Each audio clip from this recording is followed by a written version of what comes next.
Hey guys, this is Captain Phoenix back in the action, and as you can see on the thumbnail and the title, this is my top 10 favourite duels on the Yu-Gi-Oh! Generation X or GX series. Now for the first minute, and then I'm going to explain what I'm going to do. So for the first minute, this is basically just talk about what I'm going to do. I will basically put down my favourite duels from number 10 to number 1 on which ones they are, why I like them, and final thoughts really.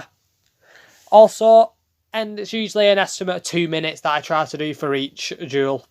But I don't know why. For me, it just feels right, so I'm not like overflowing too much information on the duels. And then I'll probably give my final thoughts at the end of the video and ask for personal thoughts what your favourite duels are. So we will be starting in 3, 2, 1. Now for number 10 we have Alexis versus Titan. This was a hard one honestly for the top 10 because I had a number of choices, but I can honestly say this is one of those duels where we get to see Alexis really duel and not against Jaden, like the main character. But you get to see that unfinished business kind of duel. Titan officially becomes a Shadow Rider and is using his Archfiend deck like he does. Archfiends are quite good, but they have a lot of limitations, I argue, Archfiends. It's why I've never really liked using them. Alexis using her Cyber deck, a certain Cyber deck. And honestly, it was just an amazing duel. Like I think it was a really good duel because even though she struggled, you could see that she actually had really good strategy, and she was also fighting for her brother back. And that was the one thing of the series that we got from the first part. It was she was trying to find her brother, and then we discover her brother was the latest holder of the time of Nightshroud, who was the main villain of the final series, and was mainly involved with a lot of stuff during the GX era.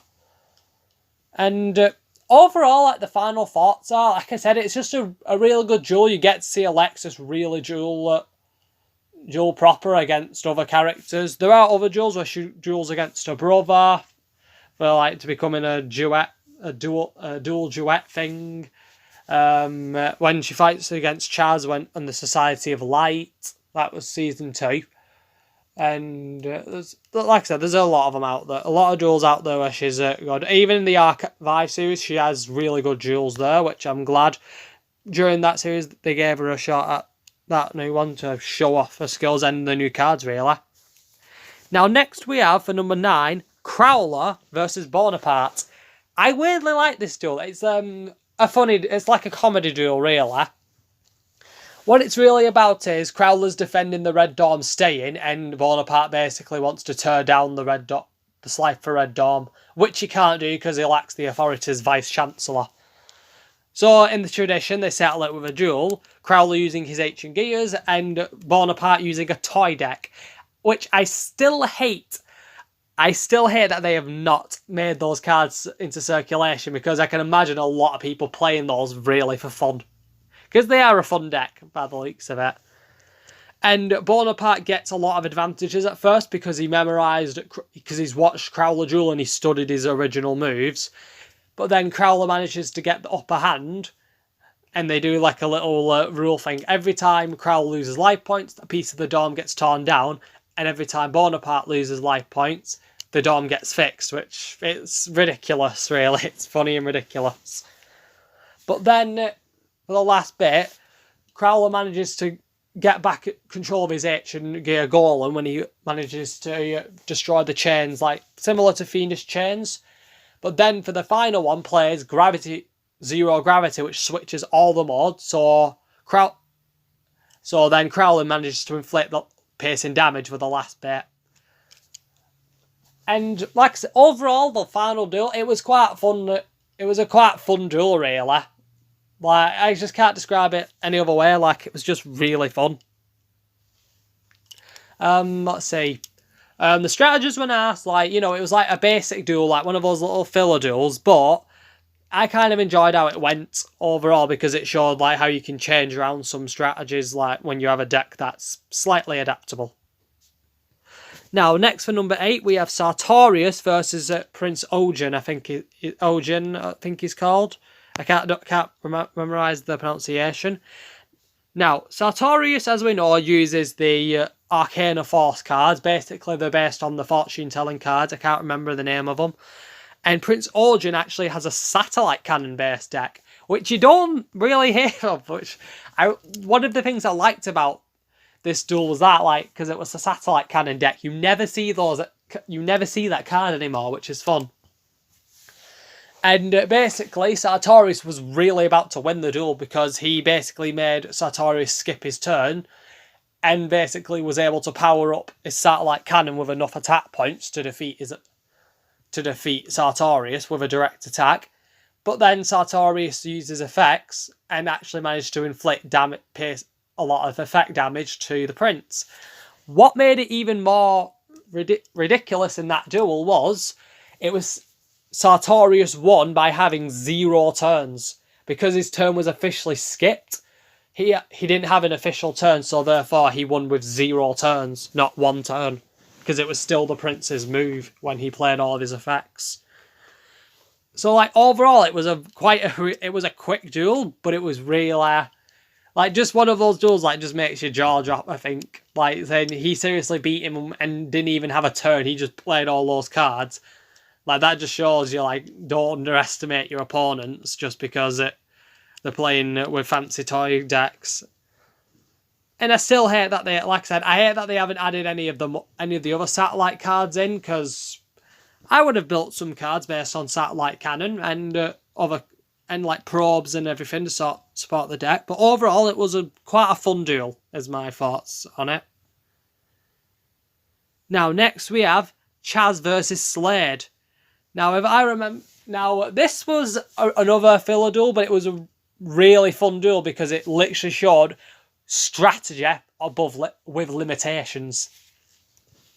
What I mean is, Slade made the rule that he got to use all these fancy dragon cards, but Chaz had to play with cards that had less than 500 attack points.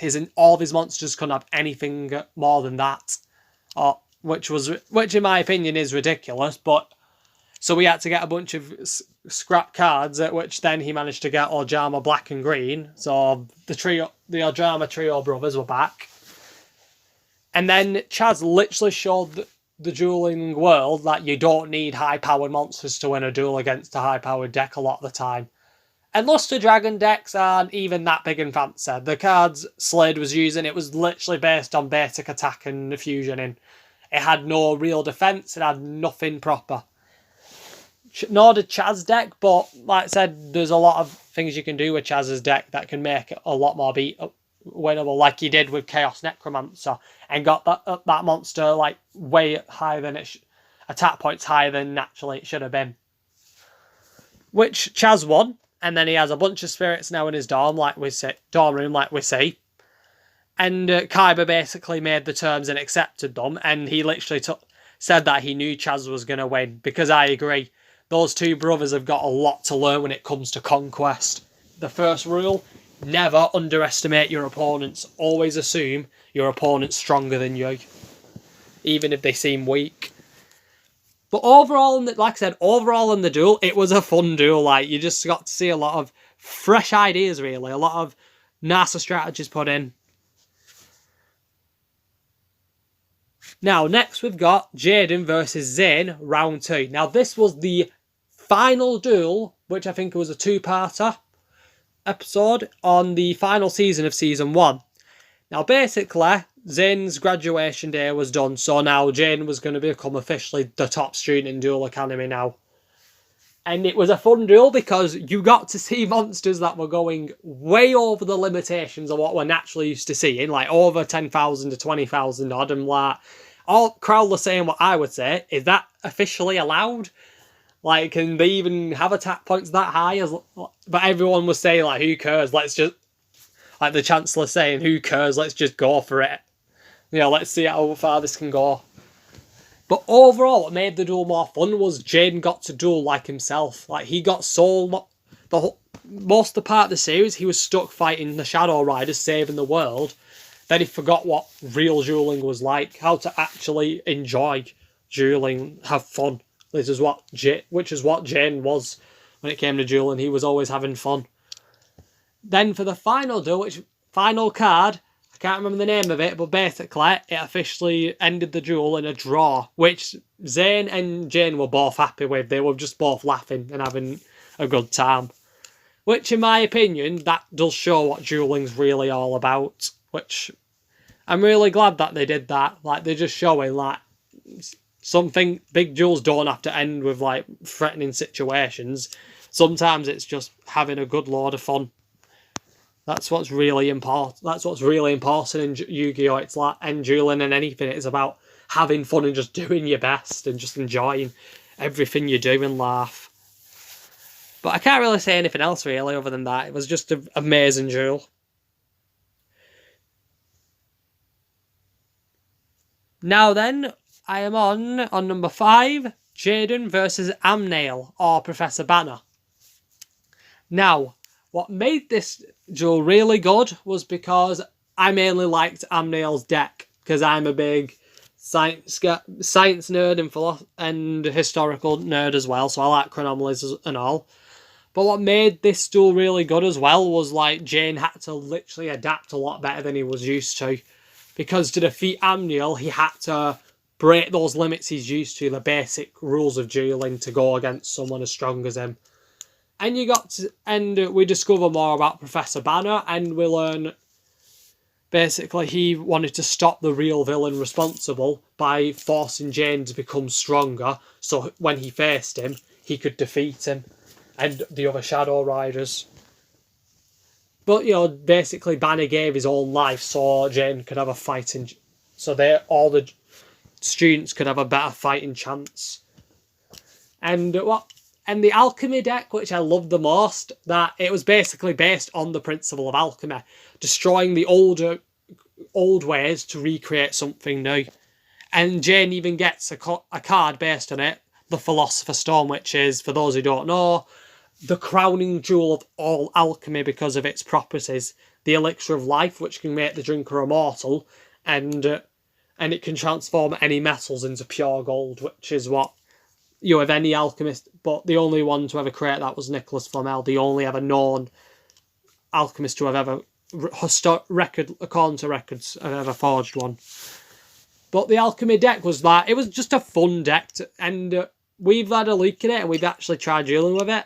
Like, for like little scrap things we've made, like piece of paper, and honestly, it's a really fun deck to use. So I hate that they haven't put it into circulation. Now next we have number 4, Chumley versus Crowler. Now people are going to wonder why I chose this one for number 4. Why is this on like over the top 5? Again, I just really like this duel because literally it was like one of those nice simple duels. I really like some of the originals over the final ones, right? Final series, like most impact ones, because I'm just one of those simple, happy duelists, really, I guess.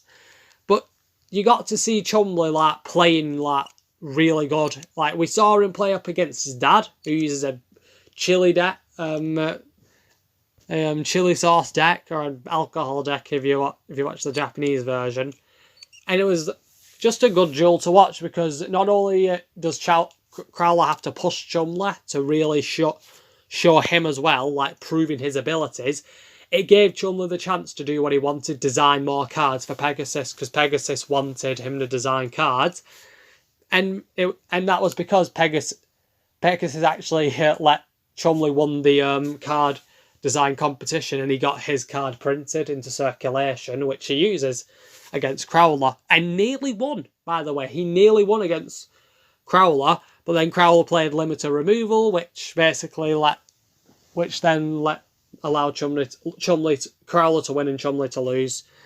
But Crowler literally showed, and it showed as well, Crowler's not all bad. Like, he hates Jaden for the beginning, but he really does. Like, he was actually really proud of it, Chumley, because the duel wasn't about winning or losing, but proving his abilities. And Crowler said what I would have. For the talent he displayed, I wouldn't fail him. He just showed he can stand on his own 2 feet now. So, Chumley graduated and left the series, which And we don't see him again until Season 2. Right, next we are on number 3, Crocodile Cook and Hassleberry. I can't remember the crocodile dude's name. But basically, I like this duel because it was like a very primal duel is the word.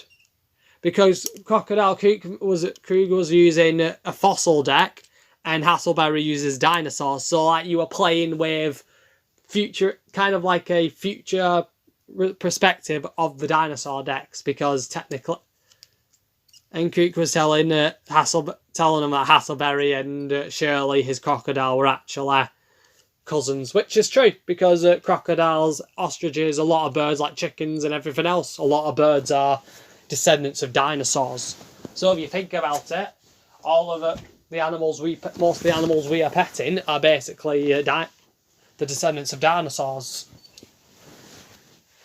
And it was just one of those fun duels. Like it was more of a it was a primal duel, and it was like showing like the good perspective. And I like fossil decks, and I'm hoping to get one because I've been watching people use them on YouTube and everything, and watching deck profiles. And I like the fossil deck. I'd buy it when I get time, and I might do a deck profile on here. But like I said, overall this duel, it wasn't anything big. It wasn't impactful. It was like just primal, which I liked in this duel. It was just primal.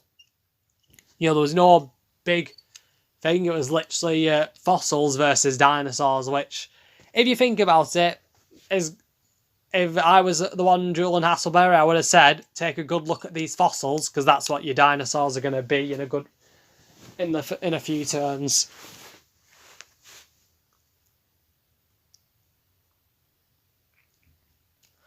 Now we are on number 2, Jaden versus Yubel.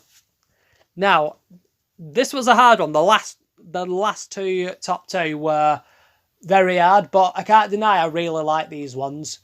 Yubel's deck, I really do like playing it. I have played it on Legacy of the Duelist and everything, and overall it is a really fun deck to use. Like, you know, they've got the loops, and Yubel herself as a card is quite annoying to get around.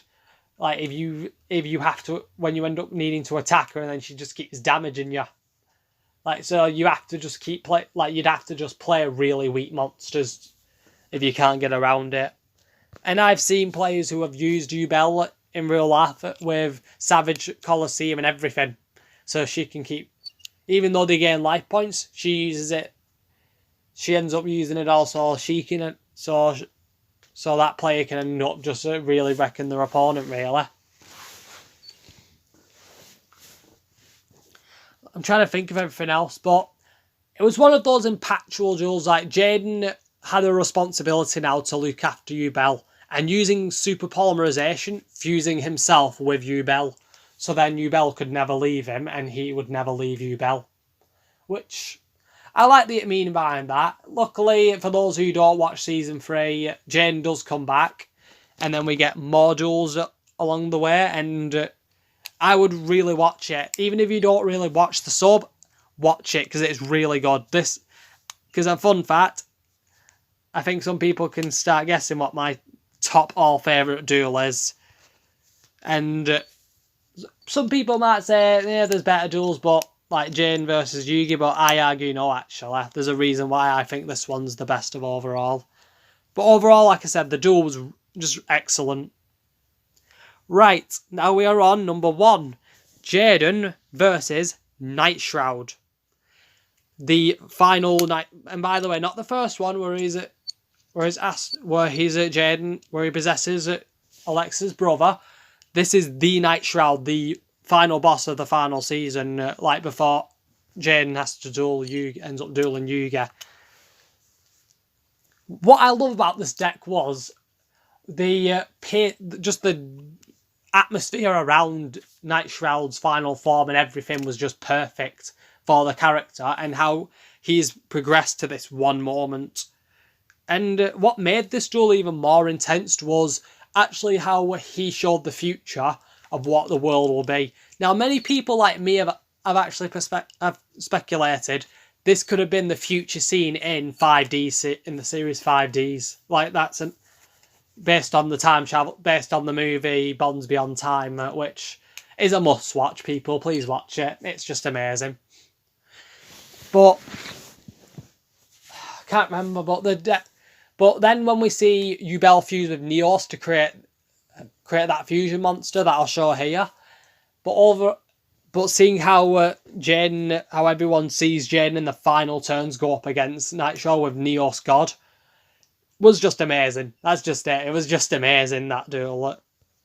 The duel. Basically, Nightshroud saying he will return, and Jaden saying what we would all say: even if you return, you'll never win. We'll always keep fighting. As long as one of us believe, we'll always be here to fight you, and we'll always beat you. Which is what I like about that kind of villain. A villain that doesn't really get destroyed, but will learn that no matter what they do, they can never win. That's what makes that duel probably one of the best ones, showing how Jaden has come so far with everyone else giving him their strength and him giving them strength. Now, I've gone over a little over a minute, 2 minutes, but that's it. That is my top 10 favourite Yu-Gi-Oh! Duels of the GX series or Generation X series. Comment down below what your favourite duels are and your thoughts on the duels that I've selected for mine. Now, it doesn't matter what your opinions are, because like I said, this is just a free man. Like, you know, this is like your opinion, and then I don't mind having a conversation with you as to why that is. But again, comment. I will be doing the next ones, Zexel, Art Vibe, and then probably Frames then. I haven't really watched Sevens yet, mainly because I've watched some duels on AMVs, and it's not really for me. It seems more targeted for the younger audience, but if people want me to do reviews on want me to watch the Series 7, the 7th, the new series, comment down below, please. But until then, this is Captain Phoenix, over and out.